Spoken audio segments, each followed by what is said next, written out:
नमस्कार. इयत्ता 10वीच्या विजन 40+ गणित व्याख्यानमालेत पुन्हा आपले सहर्ष स्वागत. या पाठामध्ये आम्ही त्रिकोणमितीचा परिचय यामधील काही महत्त्वाचे संबंध विचारात घेणार आहोत.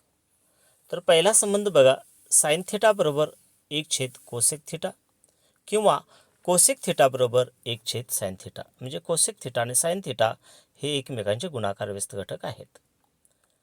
दुसरा संबंध आपण घेतोय तो म्हणजे कॉस थिटा आणि सेक थिटा याच्यातील. कॉस थिटा बरोबर 1 सेक थिटा किंवा सेक थिटा बरोबर 1 कॉस थिटा. यावरून हे समजते आपल्याला कॉस थिटा आणि सेक थिटा हे एकमेकांचे गुणाकार व्यस्त घटक आहेत. टॅन थिटा बरोबर 1 कॉट थिटा आणि कॉट थिटा बरोबर 1 टॅन थिटा. याचाच अर्थ असा होतो की टॅन थिटा आणि कॉट थिटा हे एकमेकांचे गुणाकार व्यस्त घटक आहेत.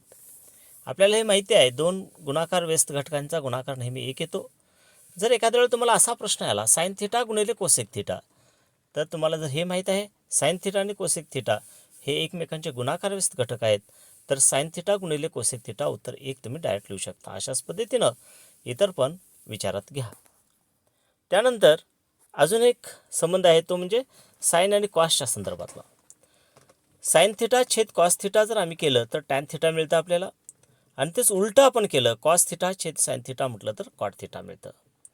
याच्यावरून हे आमच्या लक्षात येतं की टॅन थिटा आणि कॉट थिटा याचा जर आम्ही गुणाकार केला तर तो 1 येईल, कारण ते एकमेकांचे गुणाकार व्यस्त घटक आहेत. हे महत्त्वाचे संबंध आहेत, तेव्हा याचा व्यवस्थित अभ्यास करा. जे मोठी गणितं आहेत, सिद्धतेची गणितं आहेत, त्याच्यामध्ये वेळोवेळी याचा आपल्याला उपयोग होत असतो.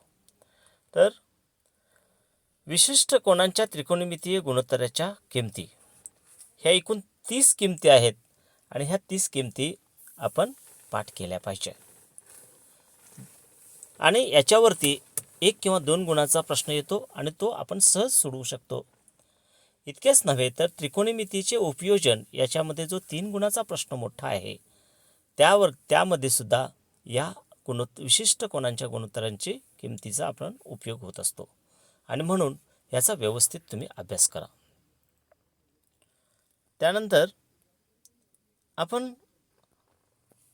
त्रिकोणमितीची समान समीकरणे जी 3 आहेत ते आपण पाहूया. पहिलं बघा, समान समीकरण आहे किंवा सूत्र आहे कॉस स्क्वेअर ए अधिक साइन स्क्वेअर ए बरोबर 1. येथे ए जो आहे तो 0 आणि 90 या दरम्यान, आणि त्याचबरोबर 0 आणि 90 हा सुद्धा असू शकतो. म्हणजेच 0 is less or equal to A is less or equal to 90. दुसरा जो संबंध आहे तो आहे 1 + tan square A is equal to sec square A. येथे 0 is less or equal to A is less than 90 degree. या ठिकाणी एची किंमत 90 असून चालत नाही. विचार करा, एची किंमत 90 झालं तर काय होईल? बरोबर आहे. तर तुम्ही पाठांतर केलेलं आहे त्याच्यामध्ये टॅन 90 ची किंमत जी आहे ती अनंत आहे, आणि म्हणून या ठिकाणी 90 जे काय आहे म्हणजे एची किंमत जी 90 आहे ती असून चालत नाही. तर ए हा लघुकोन असला तर तो 90 अंशापेक्षा स्ट्रिक्टली लहान असायला पाहिजे. तिथं 0 पर्यंत ती किंमत चालते, पण 90 चालत नाही, लक्षात ठेवा. त्यानंतर तिसरं जे समान समीकरण आहे ते cot square A + 1 is equal to cosec square A. येथे 0 is less than A is less or equal to 90. इथं बघा, तर एची किंमत 90 असली तर चालते, आणि 0पेक्षा मोठी कोणतीही 90पर्यंत 90 इथपर्यंत चालते, पण 0 असून चालत नाही. तर तुम्हाला लक्षात आलं असेल, जसं आपण टॅनची किंमत 90मध्ये पाहिलं तशी कॉटची किंमत 0मध्ये बघा तर ती काय आहे? अनंत आहे. ती नॉट डिफाईंड आहे, त्याची व्याख्या करता येत नाही, म्हणून एची किंमत या ठिकाणी 0 असून चालत नाही. तर ही तिन्ही समान समीकरणं जी आहेत त्याच्यावरून पुन्हा आणखीन समीकरणं तयार करता येतील. उदाहरणार्थ बघा, कॉस स्क्वेअर ए अधिक साइन स्क्वेअर ए बरोबर 1, म्हणजेच कॉस स्क्वेअर ए बरोबर 1 - साइन स्क्वेअर ए, किंवा साइन स्क्वेअर ए बरोबर 1 - कॉस स्क्वेअर ए. अशा पद्धतीनं ह्याची वेगवेगळी समीकरणं तयार करता येतील. बघा, सेक स्क्वेअर ए - टॅन स्क्वेअर ए बरोबर 1. अशा पद्धतीनं cot square A cosec square A - cot square ए बरोबर 1. अशा पद्धतीनं अजूनही समीकरणं ह्याची तयार करता येतात, आणि ती त्याचीच ते मूळ समीकरणं मात्र ही 3 आहेत, त्याच्यावरून आधारित ही बरीचशी वेगवेगळी समीकरणं तयार होत असतात. या सर्व समीकरणांचा तुम्ही व्यवस्थित अभ्यास करा. तर या ठिकाणी पहा, एक प्रश्न दिलेला आहे. त्रिकोण ABC मध्ये कोण B बरोबर 90 अंश, BC बरोबर 6 सेंटीमीटर, कोण A बरोबर 30 अंश, तर ACची लांबी काढा. आकृती काढूया आपण. त्रिकोण ABC आहे आणि या ठिकाणी BCची किंमत दिलेली आहे 6 सेंटीमीटर.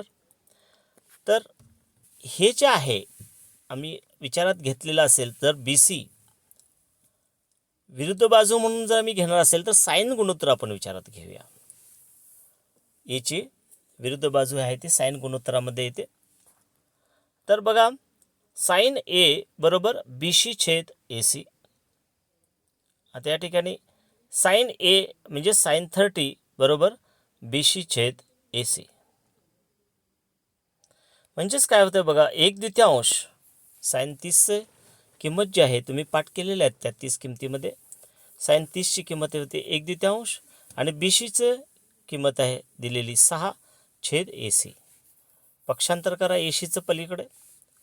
AC गुणिले 1 बरोबर AC होते आणि इकडं पक्षांतर केलं तर 2 गुणिले 6 बरोबर 12 होते आणि म्हणून आपल्याला ACची किंमत आहे ती 2 गुणिले 6 बरोबर 12 अशा पद्धतीनं मिळते.